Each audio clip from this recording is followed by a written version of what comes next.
Welcome to LiveDaf, your online Daf Yomi Shir. Shalom Aleichem. Welcome back to today's Daf Hayemi Meseches NIDAH Daf Lamed Ches. We are holding a Lamed Zayin Amud Beis, 3 lines from the bottom. Amar Rabbi Levi. As we learned yesterday, if an Isha is experiencing koishi, which means she's seeing dam accompanied by labor pains, the pasuk discounts it. It doesn't affect her. It doesn't make her tummy, provided on condition that it's taking place during the ziva zone within that month. So as we explained, every month has a NIDAH section, a ziva section. If an isha sees dam today, she's tummy today for the next 7 days, and then she transitions into the ziva territory for the next 11 days, where if she sees one day, she has to keep the next day clean, corresponding to that first day, and then she's able to become tar. If she sees 2 days in a row, then likewise she must observe 1 day following that as a clean day. If she sees 3 days in a row, full-fledged zava, which requires observing 7 clean days, shiva nakim. Now the pasuk that discounts the dam that accompanies the labor pains in anticipation of the big birthing event, the pasuk is only going to exempt it regarding ziva. So if this kishoy occurred during the ziva time frame, then she gets that discount, but not during the NIDAH time frame. Amar Bavli, in avlad matar, the blood that presents in advance of the leda is only matar, which means to say the blood being the trigger of that dam discounts it and preempts any tumah, but that's limited. Ela yamim haru'uyin liyos behen zava. It only pertains to the those 11 yimei ziva. But if it's any other time in the month, we can't discount this dam. Rav Amar, he takes it a step further. Afilu b'yamim haru'uyin l'sfiras zava. Not only during the actual 11 days that are potential yimei ziva do we have this discount. As we explained, if an isha sees dam for 3 days, she becomes an established zava, which requires sfira, right? The counting, the observing of 7 clean days. Says Rav, by extension, those 7 days are really sort of connected to the ziva territory. Meaning, let's say she's holding at the last couple of days of the 11 yimei ziva, and she saw dam 3 days in a row, which would theoretically make her a zava, but in this case, since it's coming on account of the upcoming birth, she doesn't have tumas ziva. Now, even if this dam continues on into the next 7 days, which are theoretically the 7 clean days, if she were to be a regular zava. So since those 7 days have relevance to the prior ziva experience in terms of being able to be counted in as the 7 clean days for that ziva, likewise regarding our matter, they're classified as somewhat ziva related days, in which case they're subject to this exemption. That if the dam that occurs during that time can be attributed to the upcoming birth, there's no tumah. Okay, so the idea is that the tahara of kishoy applies only to ziva. How limited? Rabbi Levi, actually made ziva, 11 days of ziva, but not past. Rav says, once you start it during the ziva, it can spill over into the following 7 days, which are theoretically part of the meziva, to the extent that if she were to be tummy as a real zava, she would have to keep these days as the shiva nakim for the ziva. Hence their association with the meziva, and hence they're being subject to the halacha that kishu is tar. Amar Rav Adabar Ava. Okay, let's take it a step further. Utamed Rav, according to Rav's position, that even though we're already now back in the main NIDAH, we'll finish the 18 days, 7 NIDAH and 11 ziva, we're back the starting point again, where may NIDAH, but since these days can still connect to the past Ziva, they're labeled as such. If that's the case, you can add and add and add. Let's say she had started this Kishu Dam experience during the last portion of the Imei Ziva, and she kept on going and seeing more and more Dam as the days passed by. She'll be subject to the discount as well. Even days which are eligible to be counted as make-up days. So if the Shiva Nakim gets cancelled for some reason, let's say there is Dam during the Shiva Nakim, you have to cancel it and start over again. So technically, this can carry on and on and on and on until she has a successful Shiva Nakim. Therefore, he says, look, as long as there's some association, some element of Ziva attributed to these days, it can be subject to the halacha that Kishu is Tahar. So again, we're speaking that she saw Dam in the latter part of the 11 Imei Ziva, and she kept on seeing Dam day after day after day. So according to Rav's opinion, she should still be subject to that discount, because all these days can somehow potentially connect to the past Ziva experience, whether it's the first 7 days Shiva Nakim, and if something goes awry during the Shiva Nakim, she has to recount them again. So it's a perpetual, ongoing series of days, in which case they're all subject to Shiva Nakim, to the halacha that Kishu is to her, because they're all connected somewhat to an element of Ziva. So now comes a kasha from the Mishnah on Levi, who says that the halacha of Kisha being Torah is limited to the actual 11 Imei Ziva and not past. Kama hikishuya, hukishuya. How long can the Kisha happen for and still be Torah? Rameo Imar, pretty far. 40, 50 days prior to the birth. Can already identify with the upcoming event and is subject to the halacha of Kisha. Now, how in the world do you get back? You go so far back, 40, 50 days, and still be confined to the Meziva. Bishleim l'Rav, mishkachas lo, k'Ravada bar Ava, according to Rav's position.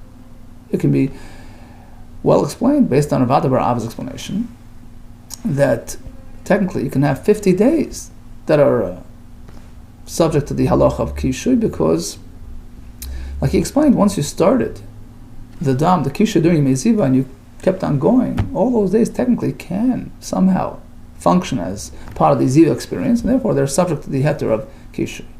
Ela Levi, gosh, according to Levi, Kishu is limited to the 11 Imei Ziva, while 50 is certainly more than 11.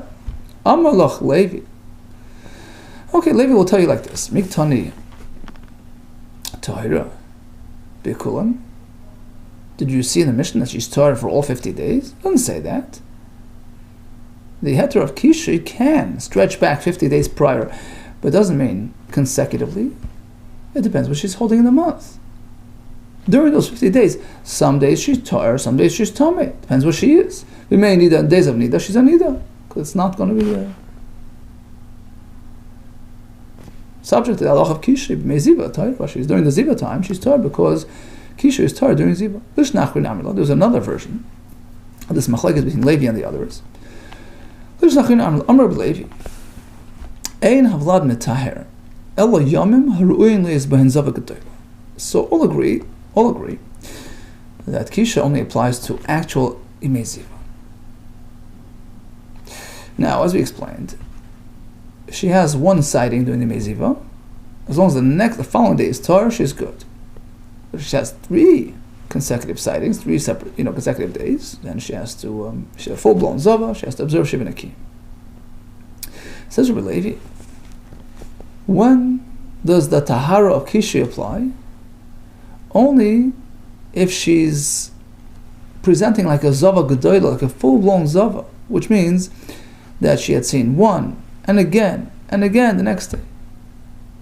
Then she's exempt because of the halacha of Kishu. My time, why? Specifically, a full-blown Zava only. So in a way, it's almost like worse is better. Because you're a full-blown Zava now, you get the exemption. My time, dama, yamin rabim ksiv. Because the pasuk, dama, her dam, naturally occurring dam, as opposed to being triggered by a birth, from which we learn to exempt the dam kishui, mentions yamim rabim. Yamim rabim refers to the full-blown 3 consecutive days sighting, which makes it Zavak Gedolah, and only that subject to the heter of kishui. Abba Shol, Mishmei the Rabba, Amar no, afilu yamim ru'in li yizben Zavak Tana. Even if she only saw 1 day, 2 days in a row, which makes her a small Zava, so to speak. If it's through kishui, she is tar. My time, why? Yimei, v'chol yimei hasam ksivi, because that pasuk also mentions the small time Zava. It says kol yimei. We learn from there kol yimei, kol yimei. We're talking about 1 sighting times 2, right? So even that's subject to the halach of kish. Tanan. Now comes a kasha from the Mishnah, because according to this new version, all agree that it's limited to the 11 yimei ziva. The question is, within those 11 days, how far does she have to go to become eligible? But certainly not past the 11 days. And the Mishnah speaks about 50 days prior to birth being exempt. Tanan. The answer is Miktani Torah Bekulan. Once again, does the Mishnah say she's Torah all 50 days? Within these 50 days, sometimes she's exempt, sometimes not. Depends when she's holding. Cautious of main dasa NIDAH. She had this kisha during the NIDAH zone. She, of course, is NIDAH. During the ziva time, she's Torah. And the question is, to what extent does she have to see? Is it only if it's 3 days in a row, or even less? Tanya, what an interesting brisa with sort of a trivia. Meir would tell us like this, based on his position that you can have kishui even 50 days in advance of the NIDAH and still count as kishui. I'll illustrate you a story, a case where an isha can see 150 days in a row and should never become a Zavak Gedolah, which typically happens when you see 3 days in a row. Here, 150 won't make you a Zavak Gedolah. How's that? By combining all kinds of elements and scheduling it perfectly in a way where it doesn't trigger Zavak Gedolah. She never will have 3 days of Ziva in a row. Yesh Maksha. You have an Isha who's going through Kishui, labor pains and dam in advance of her birth, and it so happens that she can tally 150 consecutive sightings, days of sightings, Ve'ein Ziva, and she'll never encounter a full Ziva. She'll never have had 3 days of dam in a row during the Ziva time of the month. Kate said, how's that? Shnayim b'leis. She starts with 2 days out of the NIDAH zone. Which means to say, Ace is the actual standard experience, which is called the main NIDAH, which is typical, which is expected. But Lo Ace, Lashna Pasuk, means out of the ordinary, the unexpected dam, meaning during the 11-day Ziva period. Now it so happens that it's the last 2 final days of the 11 days. So she had 2 days, which doesn't make her a Zava. And now the cycle starts over again. Right? She starts back into the NIDAH mode, and she had 7 more days of dam during the NIDAH mode. Shiva NIDAH. Right? So she's not yet a Zava, but Shiva NIDAH. And then Ushnaim Shalachar NIDAH. And then right after the 7 days of NIDAH start the 11 days of Ziva. She had dam the first 2 days of the 11. Not 3, just 2. And then she started experiencing labor pains. V'chamishim shavlad metar. 50 of dam kishui. Then she gave birth. Ushmainim shal nekeva, 80 days of nekeva, which is dam tahar. V'shiva NIDAH. She's done the 80 days. She starts the whole schedule again. She starts with 7 days of NIDAH. Shnam shlachar NIDAH. And right after NIDAH, she transitions into the Meziva. First 2 days of the 11 were sightings, we Meziva. And now we have 150 days of consecutive Re'iyos with no Zava. Amr Chacham responded in Cain, why are we stopping at 150? You can have an issue going on and on and on for the rest of her life because she can get expectant again and miscarry and go on and on and on. And she'll never become a Zava because as long as we can attribute it to a birth, even a miscarriage, according to their position, is considered like a birth with respect to giving her the Dam Kishui discount. So why stop at 150? Amr Lehen, Rameh responds, no. An undeveloped fetus will not earn her the exemption of dam kishui. You see, you have to go into the reason, because what's the point of, what's the reason why we matayar dam that comes along with labor pains? It's because it's attributed to the birth.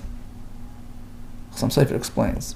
The point is that when the vlad, when the baby emerges, he sort of takes with him, brings along with him dam. It's attributed to him. It's not the natural dam produced by an isha, so to speak, from herself. So that's good when it's a healthy baby on his way out. But if it's a miscarriage, there it's not, the dam is not attributed to the birth. There's some mishap, there's some illness, there's something that went awry. And since it's not attributed to the vlad, it doesn't have the exemption of dam kishi. Amar lehen, Rebbe responds, what's your position based on? Why are you suggesting perpetual tahara? Because of some miscarriages that happened along the way. Guess what? Ein koshi, the halacha of koshi does not apply to undeveloped, unviable offspring. Tanarabana. Here comes another brayso with a similar trivia. Yesh roya me'ayayim. Sometimes an isha can have 100 days of dam in a row without kishu. So it's the same kind of case, but we have to discount the 50 days of the kishu. There's no kishu, there's no birth. Ve'ein ziva oiloben. I shall never encounter a full ziva. Keitzad, how's that? Very similar to before. Shnayim belays. 2 days out of the NIDAH zone, which means to say day 10 and 11 of the ziva zone. V'shiva NIDAH. Then she transitions to 7 days of NIDAH. V'shnayim shlachar NIDAH. After which she had dam, day 1 and 2 of the ziva, but not 3 in a row. And then she gave birth, a nekeva. So we have no heter of kishi, we just have the birth. V'shmonim shel nekeva, followed by 80 days of dam for the nekeva, which doesn't allow for ziva to take effect. V'shiva NIDAH. And then when she was done, she started again, becoming a NIDAH for 7 days, v'shnayim shlachar NIDAH, and 2 more days of ziva. Stop right there, full stop. For a total of 100 days of consecutive dam without becoming an azava. Mike Kamash also pointed a price. It would seem like it's a simple calculation, just add it up. Lafuki mando amar. There was a message that the brisa was conveying, as opposed to the opinion which says, you cannot have a birth, an opening of the womb without dam present. Mashman, the point of the brisa is to say you could. The efshar, it's possible. You can have a birth without dam, because you have to have that element. You have to, because suppose it would be inevitable. The later would be accompanied by dam. So let's recall, she already had 2 days of ziva prior, 2 days immediately prior to the birth, with 2 days of ziva. Now, if you have a later with dam, that's day number 3 of ziva, and that would make her a full-fledged zava.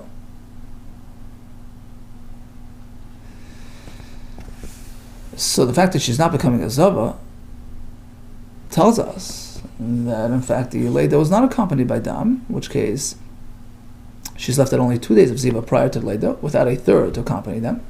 And that's why she was spared from the status of Zava Gedola.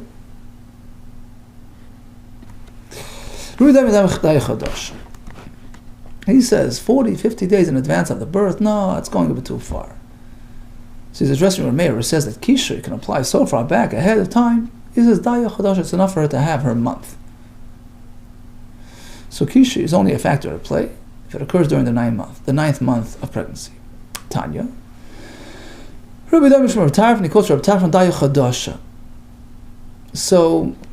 the 9th month.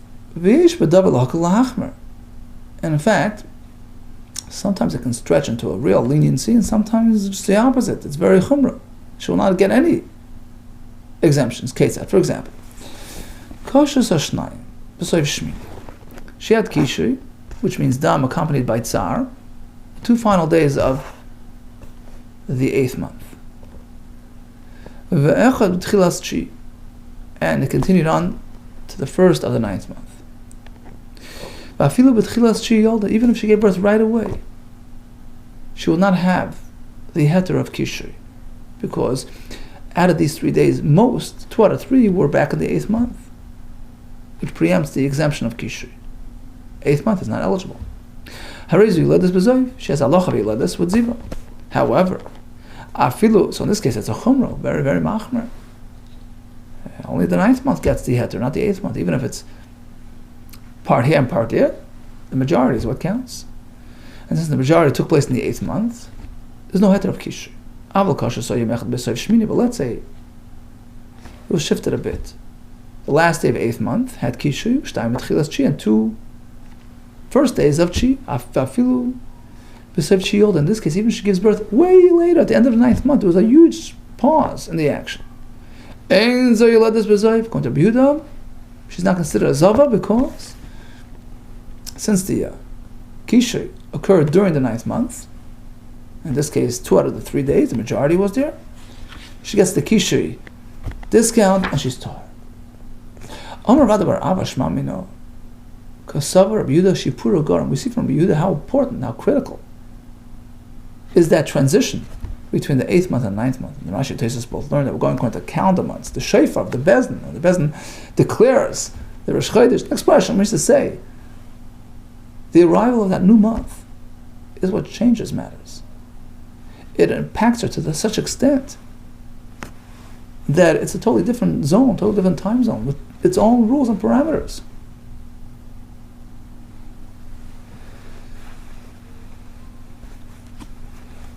Okay, and therefore, according to Rabbi Yehuda, the halach of kishrei is limited to the 9th month. That's the birthing month. But we do see from Rabbi Yehuda, he mentioned the possibility of giving birth at the beginning of the 9th month, at the end of the 9th month. You see that even a full-term mother, even a 9-month pregnancy, doesn't necessarily mean that it's a full 9 months. 9 times 30, 270 days, it could be a bit less. Is that true, Aini? Is that true that a 9-month birth could take place at the beginning of the 9th month, even if it's not a complete 9 months? Shmuel teaches us that they're exact months. A woman can only become expectant and give birth on day 271, which is exactly 9 times 30, and the next day she's giving birth. Now, at times, it can take a day or 2 or 3 for the zera to implant, and that's why you can have an extra day sometime. But it's not because the pregnancy takes longer than 270. Sometimes it's 272 from when they're together. 273, and that's the maximum, because past that point, the zera is no longer viable. So you get a maximum of 3-day sort of leeway. And that can take us all the way to 273. So anywhere from 271 to 273. So clearly, according to Shmuel, there's no discount. It's a full term, that's it. According to Rabbi Yehuda, we see that you could have a baby at the beginning of the 9th month. Says the Gemara, Hu the Amar kechasidim harishonim. Shmuel wasn't inventing his own opinion.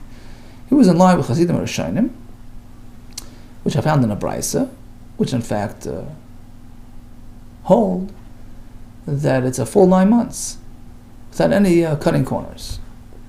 But actually, the Mefarshim point out that nowadays things have changed. The Beis Yosef brings that Bizmanenu, things have changed, and all agree it need not be a full 9 months. In any case, Chasidim Hashem held that way. The Sanya, in fact, they had an interesting practice. We know that if a baby is born on Shabbos, we have to, if necessary, we have to do all kinds of Chilul Shabbos to process the birth. The Hasidim of old would try to avoid that. They would try to arrange matters in a way where there would be no birth on Shabbos in their families. Hasidim they wouldn't be together with their wives. Ella b'Revi'ah b'Shabbos. Only on Wednesday, meaning Tuesday night, which would preempt a Shabbos birth 9 months, later. The wife shouldn't come to Chilul Shabbos at their time of birth.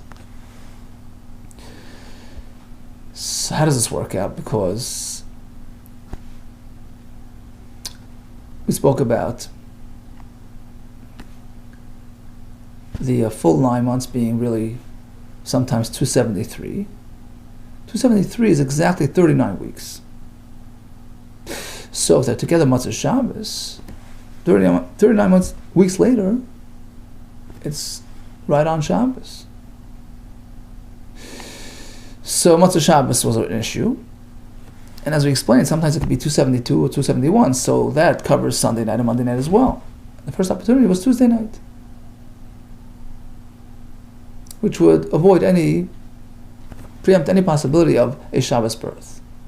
Ask the Gemara, it sounds like only Tuesday night, not Wednesday night. If anything, it's better Wednesday night. That certainly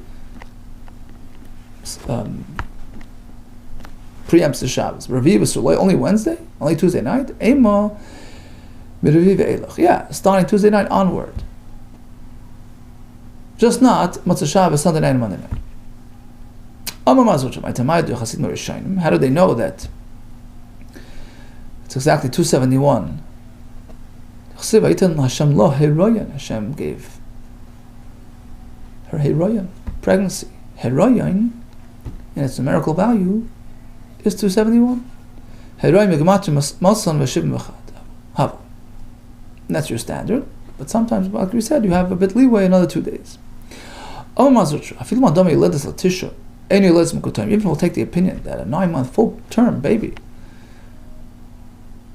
needs to be full-term. She can't give birth after 9 incomplete months. But Yeledes l'Shiva, Yeledes l'Mukotayim.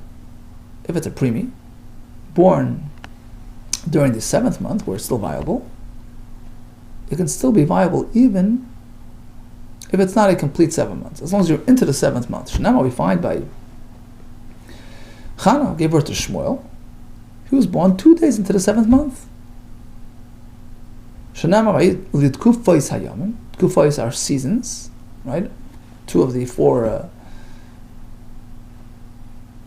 annual seasons, so each season is 3 months. But Tkufa is a term relating to 3 months. Tkufa is Hayam plus 2 days of pregnancy. Atar, Chana, Matel, Ben, Miut Tkufa Shnaim. Minimum of Tkufas is 2, 6 months. And Miut Yamim, the word Yam, minimum is only another 2 days Shnaim. Hence we know that could work as well. Rabbi Yosef Shimon Ayim, Ein Koishi Yosim Beis Habbasis. How far in advance of that birth can we attribute it to the kisha to the birth? 2 weeks. No more than 2 weeks. I'm a Shmuel, my Talmud Rabbanan. Why only 2 weeks? Because that pasuk that we used to source the halacha of kisha speaks about a ledus experiencing 2 weeks of tumah after birth.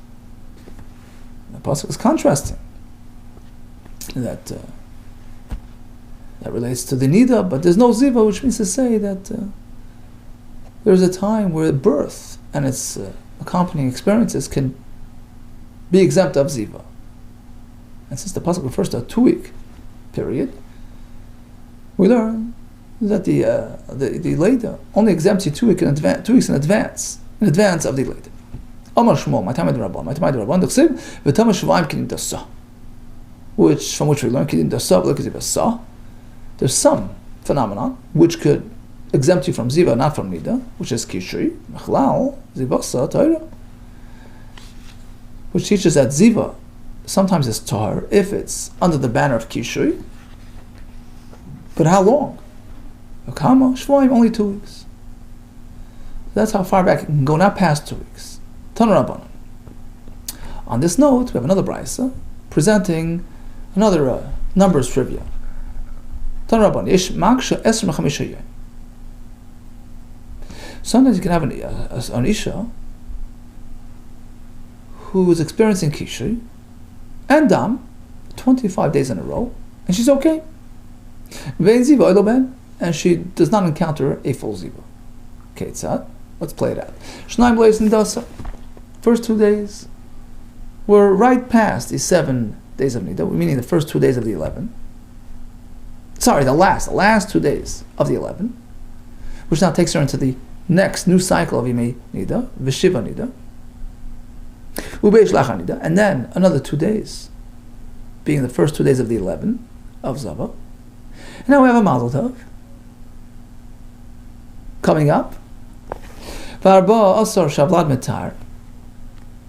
Now she has Kishui with Dam in advance of that birth, so that gives her 14 days off for a total of 25. but it has to stop at 25. You can't have 26 and be exempt. You can't have just kasha. You have kishu eser meshisha yom, 26 days of dam b'lei vlad, without a vlad. V'lo teiled is b'zoy, without running into ziva. Ask the Gemara. 1 second. Without a vlad, of course she's a zava. B'lei vlad, v'losanam yisagi. If there's no vlad on the horizon, so merely 3 days of dam gets you at a zava. You don't need 26 for that. If there's no vlad, there's not. Amar of sheishes. Ema, let's tweak the brayso. Ema b'makom sheish vlad. No, the brayso means when there is a vlad, at most you can have is 25 and be zav free. Amar le Rava. What do you mean the brayso says there's no vlad? How could you say that? Vlad tani elama Rava. The brayso means like this. Hachikamar. The brayso is addressing 2 things. First of all, even when there's a vlad on the horizon, the max you get is 25. 26, you're already overboard. To avoid ziva. Now we shift. But let's say there's no real vlad on the horizon. Ela nefel, just a premium, unviable miscarriage. In this case, there's no kishui discount, but losanami havi zava. Even just 3 days makes you a zava. My time and kushel and follow. Nefel does not earn kishui, as we explained before. Okay, before we continue, so let's just summarize. We have the halacha that an isha, in advance of Leda, she has dam with kishui. That kishui is still tahar, provided it relates to the days of ziva. But it's not an exemption on days of NIDAH. We have machlekes. According to the first version, Levi held that it's limited to the maize ziva itself, the 11 days. According to Rav, it can go past as well, because the days following can be used for Shiva Nakim, or according to the next twist, even for the observing of makeup days for Shiva Nakim. According to the second version, all agree it's only during the Meziva per se. According to Levi, Kishu is only a factor at play if she had 3 days of dam during the Ziva. So then Kishu takes care of it, but just a small time Zava will not be helped by the Kishu, whereas according to Rav, even a small time Zava. Now, how far in advance of the Leda can we attribute the dam and the Kishu to the Leda? Rameir says 40, 50 days. Rabbi says only the month of. And Rabbi Yisrael and Shimon say 2 weeks. Continues the Mishnah. Until now, we had Kishui prior to birth. Now, we're going to address Kishui after birth. She gave birth to Nekeva Mazel Tov. And she was table after the 14 days of Meleda. Now she has Imei Tahara. And Rashi explains in one case here, what happened was there were twins and one lingered. So the second one is about to come out, way after the first one. And now she's experiencing Kishui together with the Dam Tahara in advance of the Nuleda, the upcoming birth. Kol Damim Shi Roya Tahara. All Dam that she's seeing now are Tahara, because she's now doing the Imei Tahara during the 80 days of post Nekeva birth. So although this Dam is evidently related to the upcoming birth, is Kisha going on, it's irrelevant. It doesn't take away the Tahara status of this Dam. Chase Avlad, until the child is born, and then we start again. 2 months later, etc. For Blazer Metame, he says, no. In this case, it's different. Sure, if it's just plain Dam Toyar, out of the blue, of course she's Toyar. But here we see it's related to the upcoming birth. And therefore, it can't be considered regular Dam Toyar. It's coming on account of the Vlad, on account of the birth. And therefore, we have to run it by that system to see whether she gets the discount of the Kishui. Well, it depends. So Rashi in the Mishnah learns, sure, she's during the Ziva time of the month, of course she gets that exemption, but not during the NIDAH time. So we have to treat it like Dam Kishui. Whereas according to Rabban, we treat it like Dam Tahara, irrespective of the fact that it's accompanied by pains, etc. Now, the Gemara will actually conclude later, according to Blazer, she gets no discounts at all. We'll see. Tana Rabban. So the Mishnah continues. Amalei Blazer. So the Chacham presented their view and sought to present their logic to Blazer based on a Kal V'chaim. Of course, the Dam Kishui post-birth gets the heter of Kishui. If it works pre-birth, of course post-birth, where it's in a way it's more lenient, because even regular Dam is tar after birth. Certainly if it comes along with kishui and blamed on this upcoming birth, unbelievable lezer. Look, plain logical. In a situation where shaifi means just plain blood, not accompanied by pains. Quiet dam, right? So prior to birth, where the Torah was machmer, with respect to just quiet dam, which makes her tameh, so it has that strictness, nevertheless, hekel b'dam hakoishi, we're lenient with her regarding dam that's accompanied by pain. So despite the fact that quiet dam is tameh, noisy dam is tar, certainly after birth where every dam is tar, of course noisy dam is tar. Makam shekel dam hashreifi, after birth where the Torah was lenient with regular, routine dam. It's dam toyar. In adin, of course, doesn't it lend to reason shem nakal dam hakoishi we make it even by dam hakoishi as well? Of course. Amar Lehen, so he responded, I understand the logic, but we know that a kal v'chomer has to conform to its source. So the item that you're learning from a source has to be matching to its source. It can't be better than its source if it's being learned from there. It's sufficient. Lavamin adin, the concept that's being derived from the kal v'chomer based on this source, lidas kedidin should conform to its source, which means that you're comparing and you're trying to derive post-birth from pre-birth. Okay, but we all know that koishi pre-birth is limited to meziva. So you can't go past that. You can't broaden that when applying it to afterbirth either. In what situation was the Torah makel on her? Pre-birth. Damakoshi during Ziva's metar. But during neither time she's tummy. Likewise. Even post-birth, we want to apply this concept, but only during Yemei Ziva. Tan Rabbanon. Teishev. L'rambis hamaksha b'tech shmona shel nekeva. Pasuk speaks about nekeva, who's observing the 60 days of tahara, all the way till day 80. Teishev.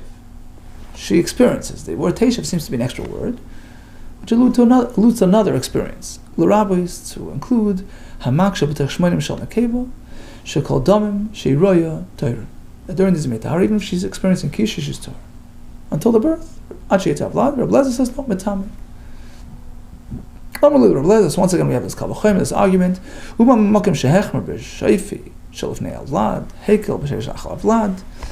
If pre-birth with the Torah was machmer by regular dam,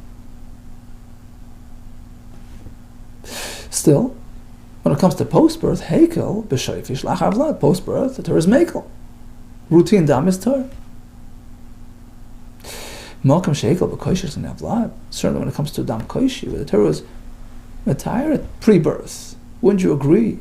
Of course, the same would apply post-birth, which to begin with is more lenient. In addition, nokel b'koish lach avlad. Amalem, so he responded.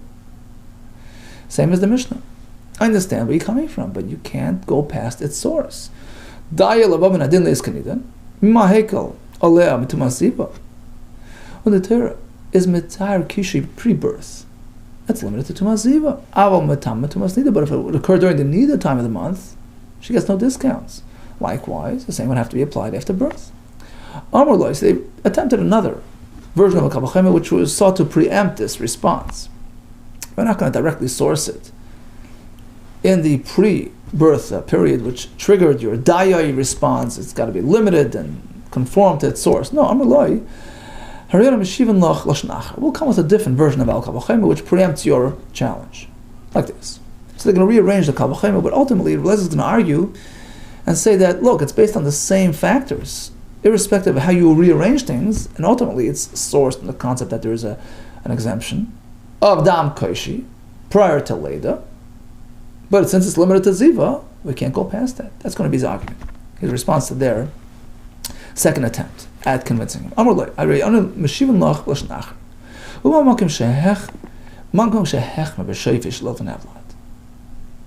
regular shayfi means dam without pain. But the Torah is machmer when it happens pre-birth. She's tummy. Hekel b'koishi anyway. Nevertheless, if there's koishi accompanying that dam, there's pain with that dam pre-birth, she's tar. So now we'll shift to post-birth. Post-birth, where regular dam is also tar. Of course, if it's accompanied by birth pains. Ein adin Shenakal v'kosher she'imui. Certainly we should be mekel when there's kosher alongside it. So here they sort of tweaked it in a way where they thought he wouldn't be able to challenge them, because part 2 of the Kal V'chomer, which is the outcome, which is the sort of the launch of the Kal V'chomer, I should say the manifestation of the Kal V'chomer, that doesn't relate to pre-birth. We shift to post-birth, where shayfi is okay. Certainly kosher should be okay. In which case, perhaps it's okay all throughout, whether she's doing the ziva or the nida. Amar Lahem, he says, no. Fact is, ultimately, you have to go back to the beginning of your logic, to the launch of the Kal V'chomer, which is based on her status pre-birth, and what happens then. And then we know kosher is limited to meziva.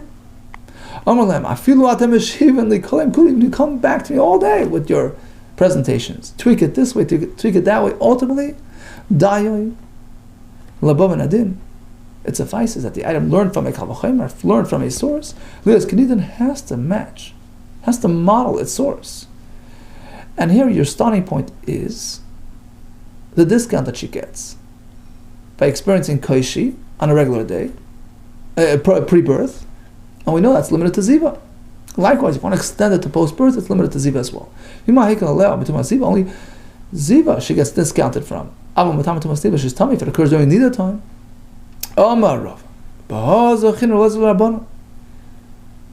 have an argument that Rabbi Lezer could have used to present to the Chachamim to substantiate his viewpoint that in fact, and now we're sort of taking a bit of a shift, that in fact, Koishi is never a player post-birth.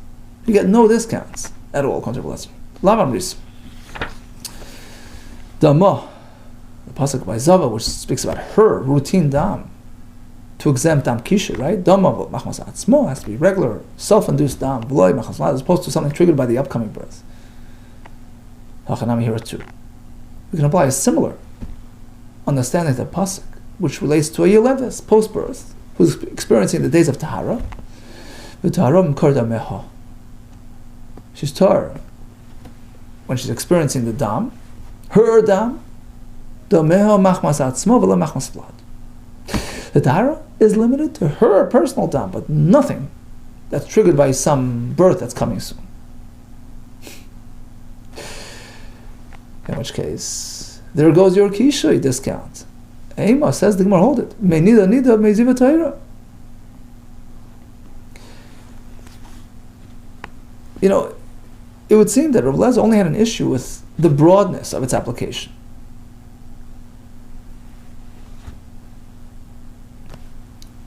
You apply the heter of post-birth kishay broadly? No, I want to limit it to made ziva, as per the original exemption of kishay, which is only be made ziva. Whereas in the Mishnah, it sounds like where the Mishnah, it says Rav Lezer metame. Sounds like he's preempting this discount all throughout, whether it's ziva or nida. Says the more you're right. We have to shift our understanding in Rav Lezer. Even though Rabbi Lezer in the Mishnah did make that distinction, and in the Brisa as well, but ultimately his personal opinion is, the pasuk says Teisha. Isha sits through the 66 days of Tahara. Teisha means it's one. Yeshiva Achs L'Kol, one unit of experience. It's one status throughout all these days. Which means to say, just like Rabbi Lezer would hold that Kisha that occurs during the NIDAH zone of these 66 days would not be eligible for the Kisha discount. Likewise, during the Ziva time as well. It's all one inseparable unit. Hence, Rabbi Lezer's Shita is that Kisha is only a factor at play pre-birth, but post-birth, Chacham say yes. But during the Meziva she's exempt. What Rabbi Lezer says, Teishev, it's one continuum. And if you can't be matar the kisha during the nida, it won't affect her at all. She's not subject to that exemption at all. Okay, so conclusion: kisha pre-birth, all agree, is an element that's matar. Post-birth, Rabbi Lezer says no. Chacham say yes. Okay, all the best to you and Atzlacha Rav.